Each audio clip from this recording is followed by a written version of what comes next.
This is a story that has me fired up tonight. Now, as the country gets ready to celebrate Thanksgiving, let's keep in mind that over 15 million out-of-work Americans and 44 million Americans who are on food stamps really, when you think about it, have very little to be thankful for 2010. Those people, you know, they wish their only problem was getting felt up at the airport by a TSA agent. How about a job?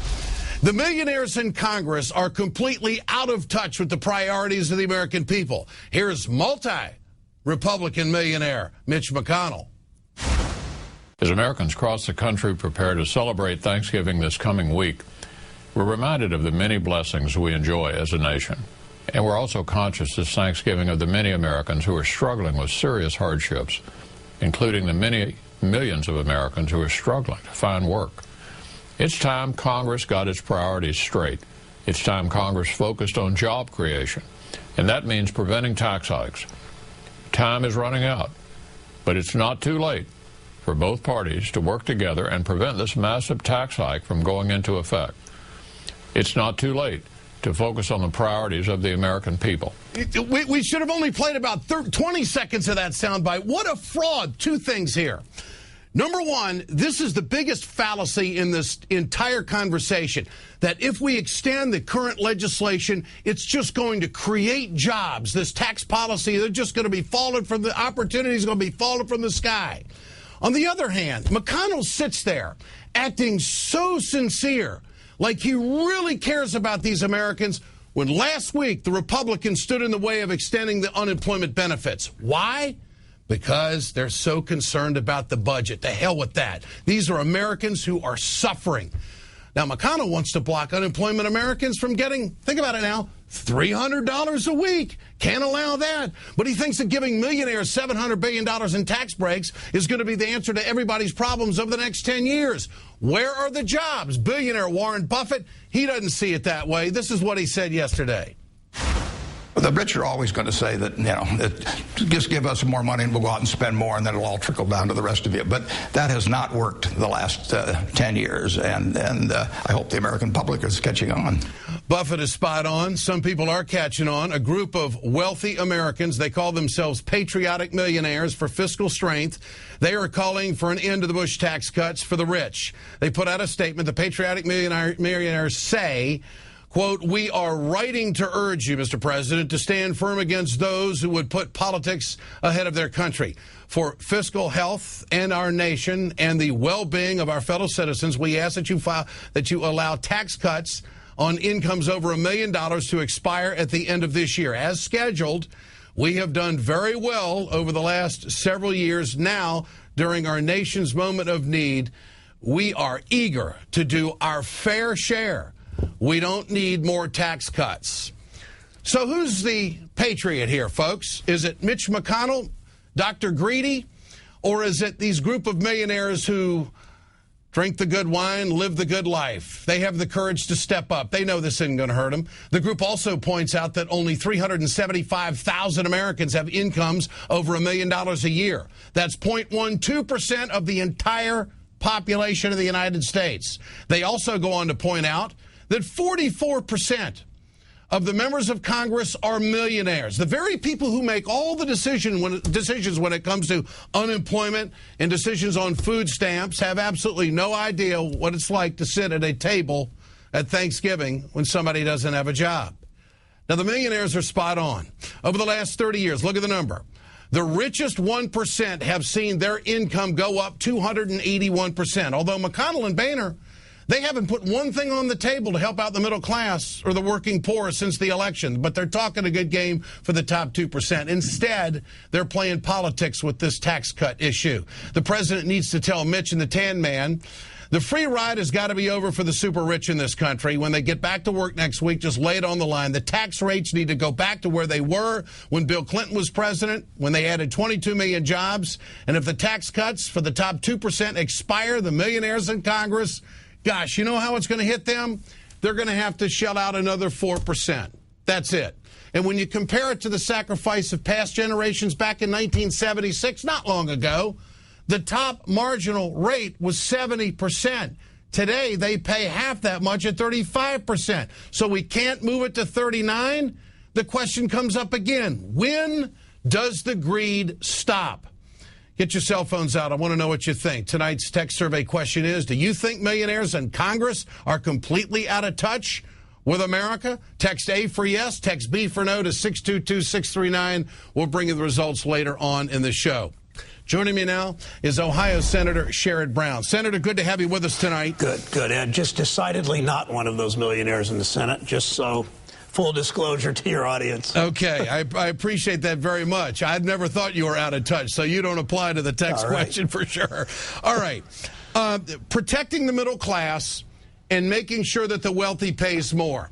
This is a real political tightrope for the Democrats. What's the strategy? How are you going to make it happen? Yeah, it's not an issue tightrope at all. It's clear that Warren Buffett's right and that economists are right, that when George Bush did his big tax cuts that went overwhelmingly to the wealthiest people in our society, to the millionaires and billionaires twice in 2001 and 2003, the net increase of jobs during those 8 years in the Bush White House was 1 million new private sector jobs created. With Bill Clinton, who balanced the budget, did some cutting of spending and raising of the income tax, mostly for the wealthy. 22 million jobs created. So we know trickle down doesn't work. The political issue here is harder because the Republicans don't want to play. They only want to hold out. They are willing to hold the middle class tax cut hostage in order to help their millionaire and billionaire friends. So we have to peel a couple of them off, or a few of them off, to do just the middle class tax cut and let the tax cuts expire for the wealthiest people in our society. So the bullet point that the righties keep throwing out there, just as Mr. McConnell just did over the weekend in the radio address, in response to the president's radio address,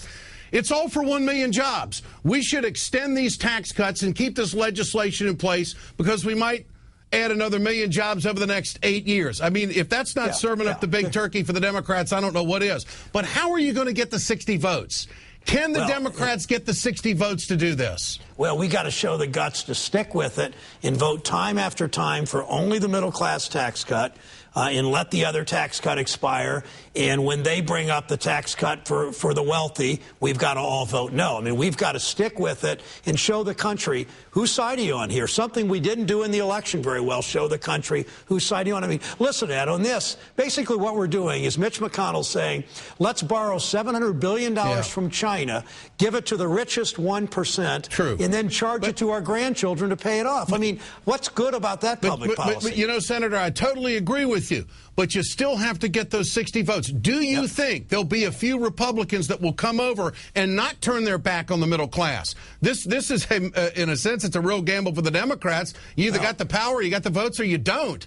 And well, yeah, we wouldn't have it today. I mean, you know how hard it was to maintain unemployment benefits, that it took vote after vote after vote until the Republicans broke, and then we got some of their votes. Well, this is the same thing. If the vote were tomorrow, if the vote were early next week, which it will be likely, we wouldn't win. But we've got to keep doing it until it's very clear in the public eye. So if the vote were handled right now, you wouldn't have the votes, you don't think? We wouldn't get any. I don't think we'd get any Republican votes right now.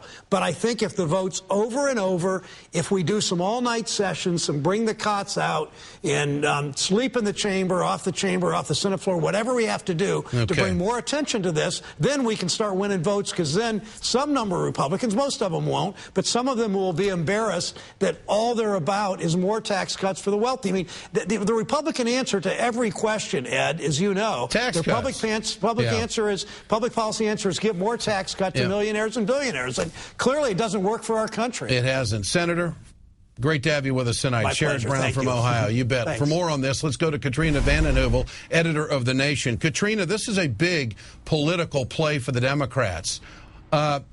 Defining. I mean, they have to do this, or more basers are going to fade away from President Obama. He has got to draw the line, don't you think? He's got to remind people of what he said when he ran for president, when he was a tough champion for working people and middle-class people in this country. And as Senator Brown said, which side are you on? Bring in those cots, do the all-nighters, expose the Republicans for what they are, hypocrites who are ready to give handouts to the connected, but won't give a hand up to those in economic pain in this country. How big a political play is it going to be for the president? Here he is trying to go back and talk to the Chamber of Commerce. Here he is, wants to have dinner with the people that basically their number one thing is to take him down.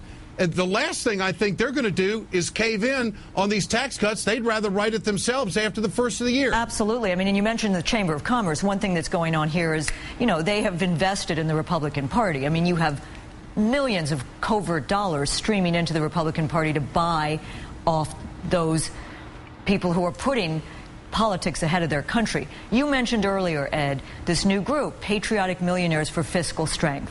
The president can bring together enlightened business people, Warren Buffett, others, a member of this group, Bernie Rappaport in Waco, Texas. Have those people stand by your side to show that there are those who understand that investing in this country is what brings security in the long run. And it's not just hedge funds and putting your money in offshore accounts. And by the way, the nonpartisan CBO and a McCain advisor, Mark Zandi, says the least productive thing you can do to boost the economy is to give tax cuts to the richest.